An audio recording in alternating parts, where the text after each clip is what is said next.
concepts of the pay classification and study that was done for the employees. It's also trying to create the opportunity so that people that are less fortunate can actually afford to maybe run for office one day. But if we keep the pay down what it was 25 years ago, you can laugh if you want. But who's going to come to work for that kind of money? And the amount of time that it takes commissioners to give of their time, where's the opportunity? So it's important that everyone's pay goes up as inflation goes up and all those other things go up. And elected officials shouldn't be any different in a small county setting. At least that's my opinion.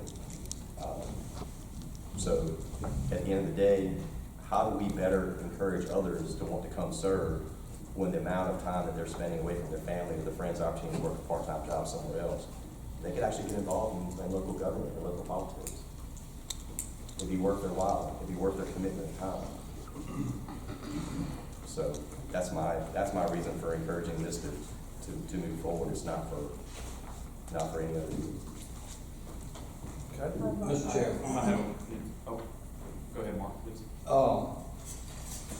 Commissioner Schriver, I totally agree with you in this, but in doing so and, self-patting ourselves, I would recommend that we come up with a number, a pay increase that would take effect in 2028.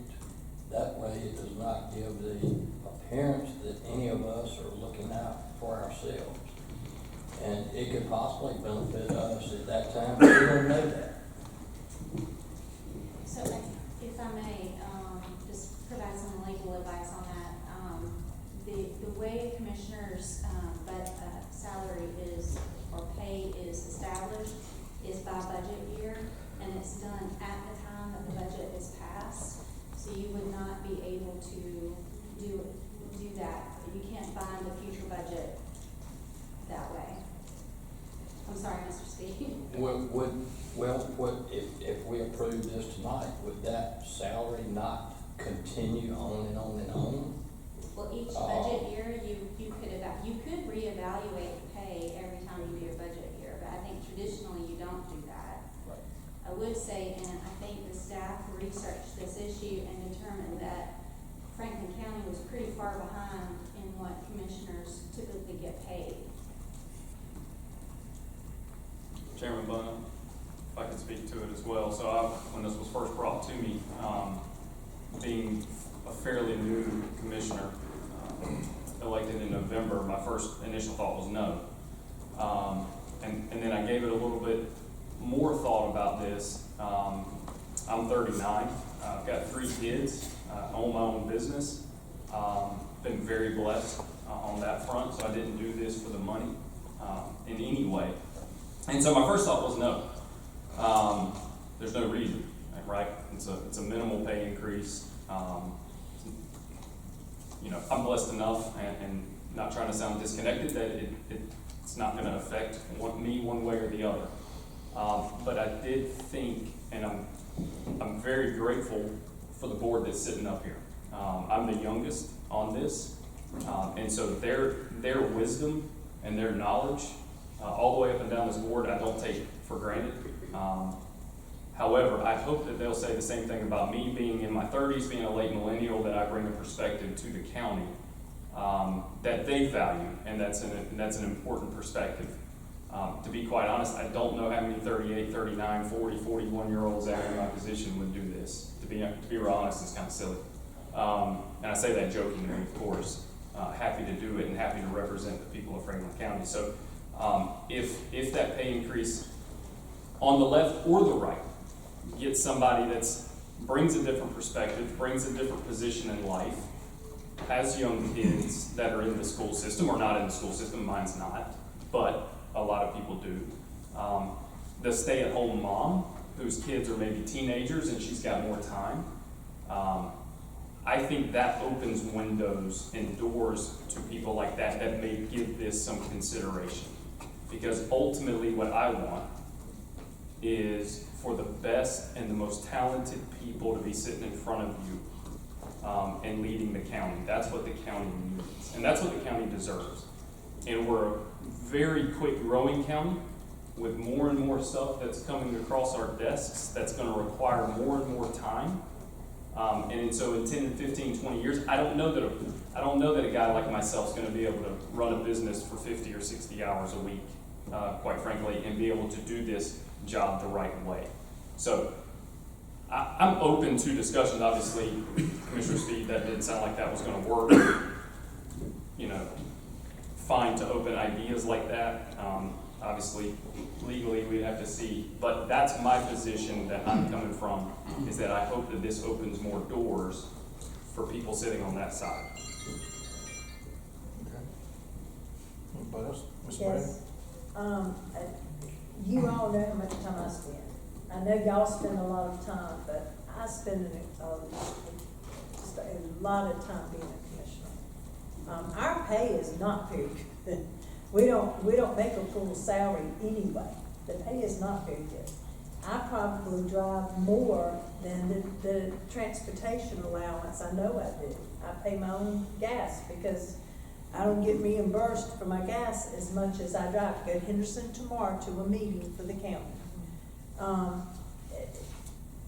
I spent a couple hours this morning studying the agenda for tonight and reading all the pages that come with the agenda.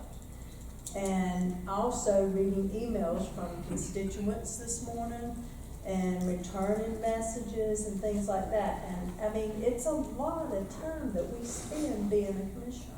I don't know how you guys that have a full-time job, if I had a full-time job, I could not do that. I could not work and do this job the way I do it. There's no way I could hold a full-time job and do what I do. Because I go to, y'all know how many meetings, I tell you some of the things I go to. But I'm always attending meetings, several meetings every week. I have 2 tomorrow, one during the day and one in Henderson and one at night. Wednesday, Thursday, I have meetings all the time. And I know you do too. So our pay is not a whole lot. Y'all don't think we make a whole lot of money, because we don't. So when we're getting a little bit of a raise, it's not a whole lot of a raise, and every little bit does help because we're paying out of our pockets, for a lot of this. We don't make but a couple of dollars an hour if you divide your hours up with the pay. So I'm for the increase because we don't get reimbursed now what we do. And nobody, I'm telling you, if anybody's thinking about running for commissioner, if you have a full-time job, then you will not be able to do the job like you would like to, because you have to go to work. Unless you can take all the time you want to work, to take off, then you can't go to all the things that the commissioners are asked to go to and wanted to go to. And there's just no way you can do it with a full-time job. So I'm for the increase, because maybe, people would run, good people can run for commissioner if they're paid a little bit more in the future. Okay. Is that all, Ms. Bragg? It's just a lot of work. Mr. Chairman, if I may, certainly I like the thought of the position being available to a broader spectrum. And pay is a factor in that, but I don't think the amount of this pay increase would solve that problem. I think it would take a lot more to do that. But I do like that concept. It does move it up though, it starts moving a little bit forward. Well, that's the other two, I agree with you, and that's the problem. Just like I made a comment last budget meeting about the water rate, how the water rate had moved in 20-some years. Right. That's the mistake of this, one of the mistakes of this county is Right. they're not taking small baby steps along the way to be prepared for the next, for when it's time. And this is why we do the pay study and classification, because we do a market analysis, but then we work on it for 5 or 8 years and we don't move and do anything. And then all of a sudden, our employees aren't getting paid what they should be being paid, and then we gotta play the catch-up game.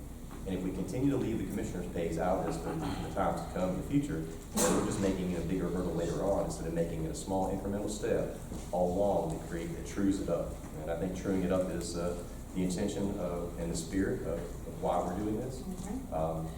And I think everybody's points are well taken, so. Okay, anybody else?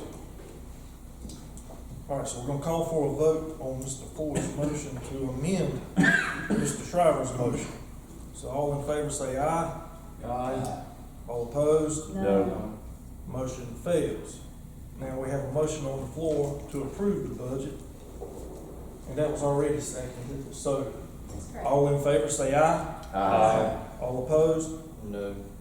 Motion carries. Action item 3B, public safety radio system change order number 4.